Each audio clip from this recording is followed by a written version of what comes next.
Welcome back to my channel where we are reviewing all the films I've seen this year in 2023. We are now in July. On July 14th, the movie that premiered was Mission Impossible Dead Reckoning Part 1. It is 2 hours and 43 minutes, rated PG-13. It is distributed by Paramount Pictures and directed by Christopher McGuire. The synopsis is Ethan Hunt and his team must track down a new deadly weapon that threatens all of humanity before it lands into the wrong hands. Stars, of course, Tom Cruise as Ethan Hunt, Hayley Atwell as Grace, Pom, I'm going to misspell her name, I did it earlier in the Guardians of the Galaxy 3 review, but Pom Klementieff as Paris. Also stars Carrie Ellis as Delaney.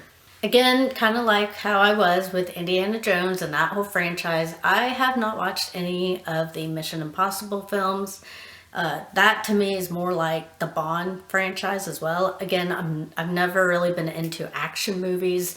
They all seem very formulaic.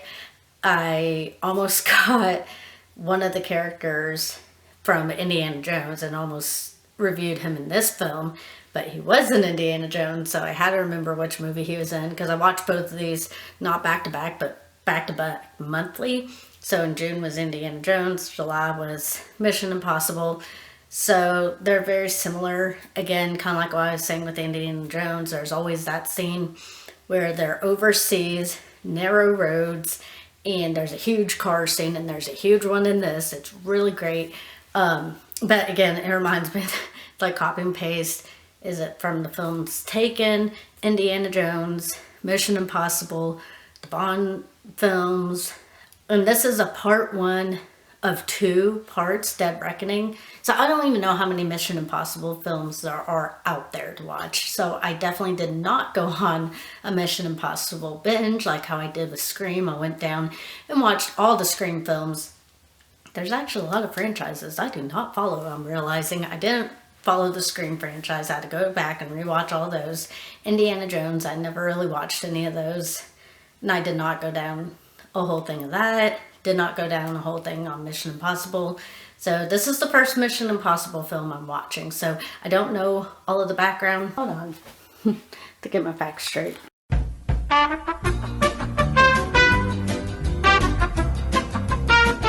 Sorry about that. I had to get some facts straight before going on. It also stars Rebecca Ferguson as Liza Faust and Vanessa Kirby as Alanna Mitsopolis. Even though I haven't watched any of these films, I could tell that there was a chemistry between Ethan and I think it's Liza. Is her name Liza Faust? I believe. And looking back, I do see that they were in Mission Impossible films together for a while, so I could definitely tell that there's something going on between them. As for this entry, it did really well. I do know about like how dedicated Tom Cruise, all reality drama aside, how dedicated he is to these films. Of course, they have that infamous running scene. He always has to run huge laps, huge miles in his movies, so they had that scene happening.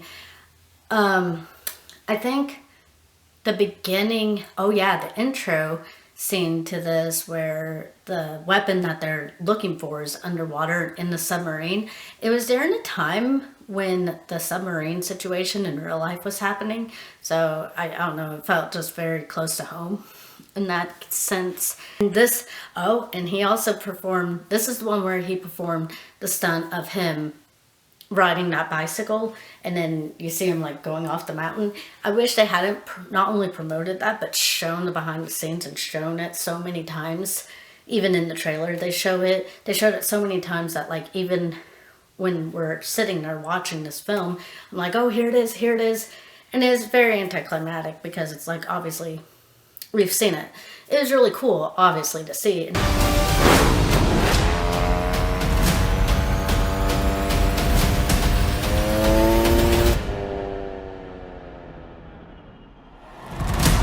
And I love his dedication to film. I think actually really with Top Gun Maverick, last year, that's really what's beginning to make me feel like I really want to get back into loving film and reviewing movies and just showing love to movies and going to the theater.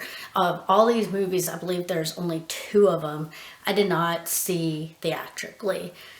And that's just because I've been pregnant and they're probably closer to the end of my pregnancy. So the only 2 out of all the ones I've seen so far. And I also have skipped a lot of movies this year, but I did pretty good for, again, being pregnant this entire time. And even now there's movies dropping. I can't just up and leave my baby with my husband all day to go see those films. So I will see them. I will review them. They just might be next year. The character of Paris, she did really great. She actually had a little arc to her because I really didn't enjoy her character at the beginning. She didn't talk. She just came in. She beat some people up. She threw around Ethan Hunt a little bit and then called it a day and left. And I'm like, okay, what was the point of her character? Well, at the end, she has this little arc and it's really cute how she kind of goes against the grain of what she's supposed to be doing. I believe she does pass away, but her and Ethan have an actual common ground and understanding, and it is really well done. And then you have Cary Elwes, who, oh my gosh, I love him, and I love him in Saw, in the Saw franchise. I know he's not coming back. We do have a Saw film to review this year that he was not in, and I don't know, I guess Homeboy thinks he's above Saw, even though he's still acting like he's in Saw.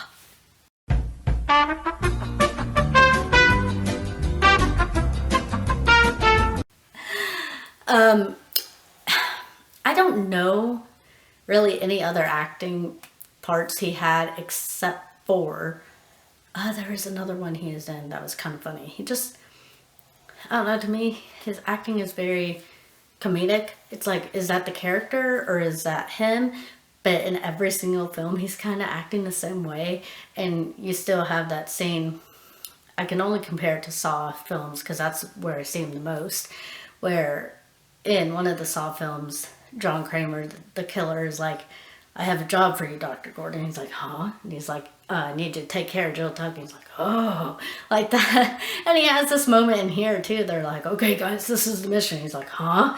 And it's like, yeah, and that's what I need you guys to do. And he's like, oh, like that. And so, I don't know. He just makes me laugh. He's funny. And I think it's even funnier that he thinks he's so above Saw when he's still acting as if he is in Saw.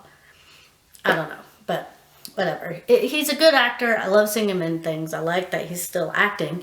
I just wish he could come back to Saw and get off his little high horse. But besides that, overall, I don't have much to say about this film because, again, I'm not a diehard Mission Impossible fan. But I am interested to see the second part, Dead Reckoning Part 2, and see what happens in that. Let's go ahead and get into the grading. Acting, of course. Besides Cary Elwes.